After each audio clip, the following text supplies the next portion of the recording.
Ya, concepto de fracción equivalente. Recordar que estábamos conversando entonces que teníamos una fracción donde la letra A representaba el numerador, la letra B representaba el denominador, raíz fraccionaria, equivalente a una comparación por cociente, a una división, donde el numerador es el dividendo y el denominador es el divisor.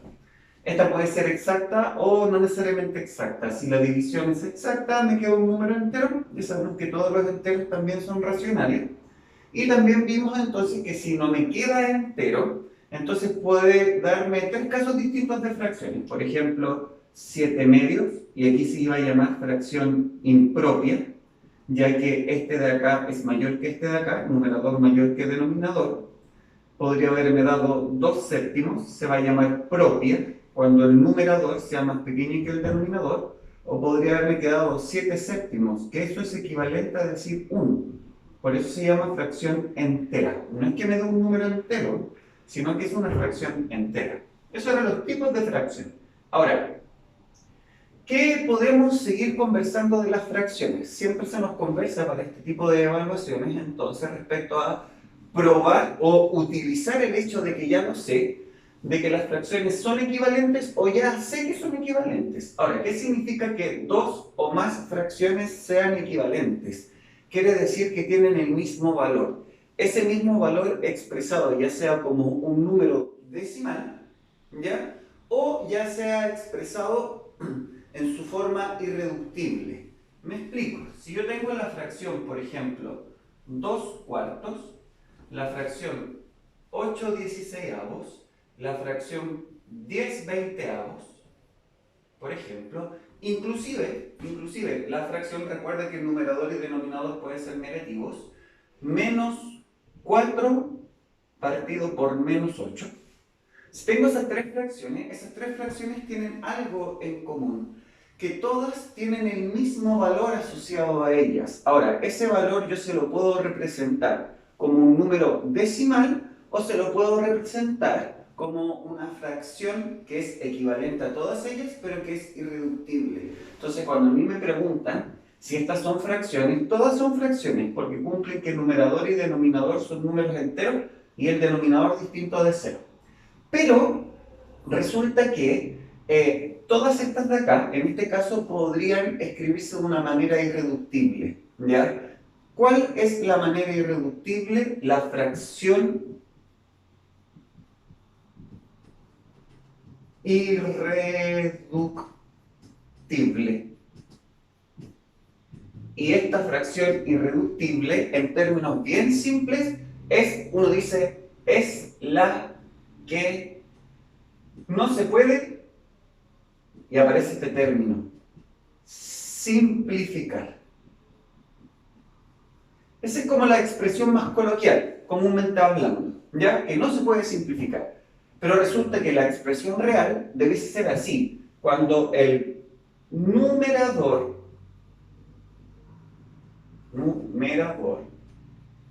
y denominador no tienen factores, así lo preguntan este tipo de pruebas, primos en común. Eso quiere decir que su máximo común divisor, que está en videos anteriores, se explica esto de los factores primos, es igual a 1. ¿El máximo común divisor entre quién? Entre el numerador y el denominador, entre A y B. Entonces, ese es 1. Cuando eso pasa, la fracción es irreductible. Entonces, vamos a ver eso. Aquí el máximo común divisor entre 2 y 4 es 2. Eso quiere decir que yo esta fracción la puedo simplificar por 2 y obtener como resultado un medio. Este 8 y este 16 son divisibles por 2, por 4 y por 8, aparte del 1, porque todos son divisibles por 1. Pero se ocupa el máximo común divisor. Si el máximo común divisor no es 1, entonces se simplifica. ¿Cuál es la simplificación correcta? La irreductible. Para hacer bien la fracción irreductible en un solo paso, hay que simplificar por el máximo común divisor. 8 con 8, 1. 16 con 8, 2. Aquí el máximo común divisor es 10. Aquí también va a quedar entonces 1 y 2. Y el máximo común divisor, los divisores los vemos positivos, no es necesario que los veamos negativos, ¿ya? No es necesario complicarse, es el 4. Si yo divido por 4, me va a quedar menos 1, 4 dividido 4, 1, negativo con positivo, negativo. Y negativo, ¿cierto? Con me queda en menos 2, pero menos partido por menos me va a quedar entonces al final también en más.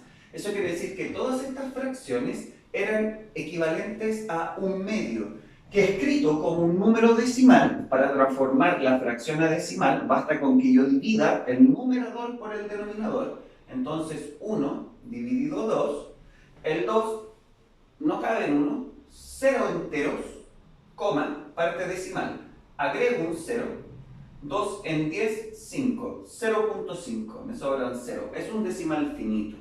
Por lo tanto, esto también yo podría decir que todos son equivalentes a 0.5 o 0,5, como quieras llamarlo. ¿Ya? Eso quiere decir que las fracciones son equivalentes. Ahora yo me atrevo a colocar entonces este signo igual. ¿Y cuántas fracciones equivalentes a un medio existen? Infinitas fracciones equivalentes a un medio. Porque basta con que yo un medio lo multiplique por un número entero cualquiera en el numerador y denominador distinto de 0 para yo obtener una nueva fracción. Si yo, por ejemplo, digo que k vale 8, no, a ver, es que si coloco 8 me va a dar este mismo. Si digo que k vale, por ejemplo, ya, 17, entonces aquí va a quedar 1 por 17 me da 17 y 2 por 17 me da 34. Y resulta que el 17, si lo simplifico por el 34, ¿por cuánto? Por el mismo 17 que se me había ocurrido utilizar, vuelvo a tener el 1 medio. Y como puedo usar el número que se me ocurra, no necesariamente 17, entonces, y los enteros son infinitos, cualquiera menos el 0, se puede amplificar por cualquier número distinto de 0, eso es amplificar.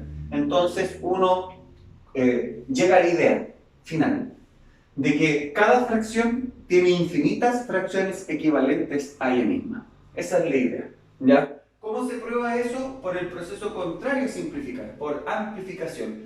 Pero la amplificación es más sencilla, porque yo decido por qué número multiplicar, y puede ser cualquier entero, no lo tengo que determinar. En cambio, para saber por qué simplificar, debo calcular el máximo común divisor. Eso ya requiere un trabajo adicional.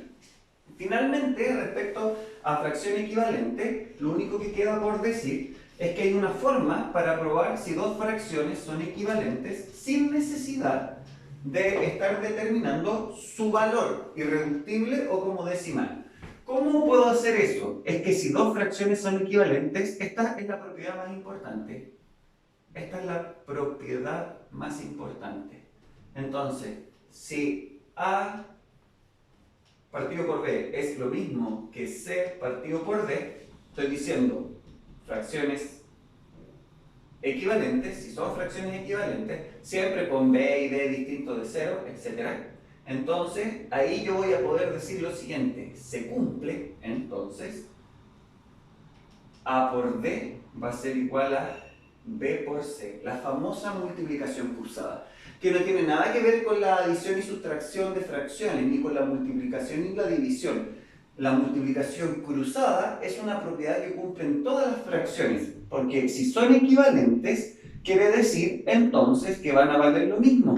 Eso va a concurrir que el producto de este numerador por el producto de este denominador va a ser equivalente a este denominador multiplicado por este numerador, multiplicación cruzada. En razones y proporciones, en proporciones a estos les llaman extremos y a estos medios. Esa es como la propiedad más importante. Veamos, habíamos visto que por ejemplo 4 octavos era equivalente a, de las que había puesto acá, 4 octavos, 10 veinteavos también había colocado.